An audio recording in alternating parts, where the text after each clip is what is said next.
രണ്ട് ഷർട്ടും കൊണ്ടൊന്ന് തേച്ചേ.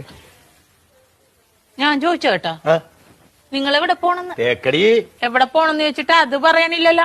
അതല്ലടി, മലയാളത്തിലല്ലേ പറയണത് തേക്കടി. നല്ല സൗകര്യമില്ല. ഇംഗ്ലീഷിലല്ലല്ലോ പറഞ്ഞത്, മലയാളത്തിലല്ലേ പറഞ്ഞത്. പറഞ്ഞാൽ നിനക്ക് മനസ്സിലാകത്തിന് ഞാൻ എന്ത് ചെയ്യാനാണ്? നിങ്ങൾ എവിടെ പോണ? തേക്കടിന്ന്. ഓ, എനിക്ക് കലി കയറണുണ്ട്. നിങ്ങൾ എങ്ങോട്ടെങ്കിലും ഇറങ്ങിപ്പോയി എന്തെങ്കിലും പറ്റിയാ ഞാൻ അറിയുവോ? സ്ഥലം പറയാണ്ട്. ഇനി അത് പോട്ടെ, ആരെങ്കിലും നിങ്ങള് തിരക്കി ഇവിടെ വന്ന് ഇവിടെ പോയെന്ന് ചോദിച്ചാൽ ഞാൻ എന്ത് പറയും? നിങ്ങളെ ഇവിടെ പോണ പക്ഷെ അത് പറ ആദ്യം. തേക്കടി.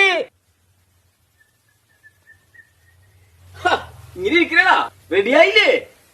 ഷർട്ടും കൊണ്ടും തേക്കാൻ പറഞ്ഞിട്ട് അവള് തേക്കാനല്ല. നല്ല സൗകര്യല്ല തേക്കാനായിട്ട്. പോണ സ്ഥലം ഇതുവരെ പറഞ്ഞില്ലല്ലോ. എടാ, ഒരു 100 വട്ടം ഞാൻ ഇയാളോട് ചോദിച്ചു എവിടെ പോണെന്ന്. എന്നിട്ട് അയാൾ തുണി നാക്കണ കാര്യം പറയണല്ലാതെ പോണ സ്ഥലം പറയണില്ല. എനിക്കും പറ്റൂല. ഇയാൾക്കാ പറയാൻ കഴിയില്ല. നീ എങ്കിലും ഒന്ന് പറയാം എവിടെ പോണത്. തേക്കടി. ആഹാ, അത് കൊള്ളാലോ. ദേ ഒരു കാര്യം ഞാൻ പറഞ്ഞേക്കാം, എന്റെ കെട്ടിയൻ എന്നെ ഇടിപൊടി എന്ന് വിളിക്കും. എന്ന് വെച്ച് കണ്ടവന്മാര് വീട്ടിൽ കയറി ഒന്ന് ഇടിപൊടി എന്ന് വിളിച്ചിട്ടില്ല, അടിച്ച കാരണം വിളിക്കും. പറഞ്ഞാൽ മനസ്സിലാവൂല.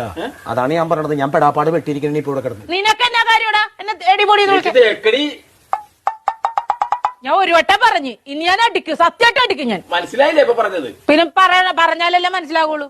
പറയണ്ടേ? കോട്ടയം കുമളി വഴി തേക്കടിക്ക് പോണേണെന്ന് ഞങ്ങ ടൂറ് പോണേണ്. ടൂറ് പോണത് തേക്കടിയുടെ കാര്യമായിരുന്നാ പറഞ്ഞത്. എനിക്ക് മനസ്സിലായില്ല.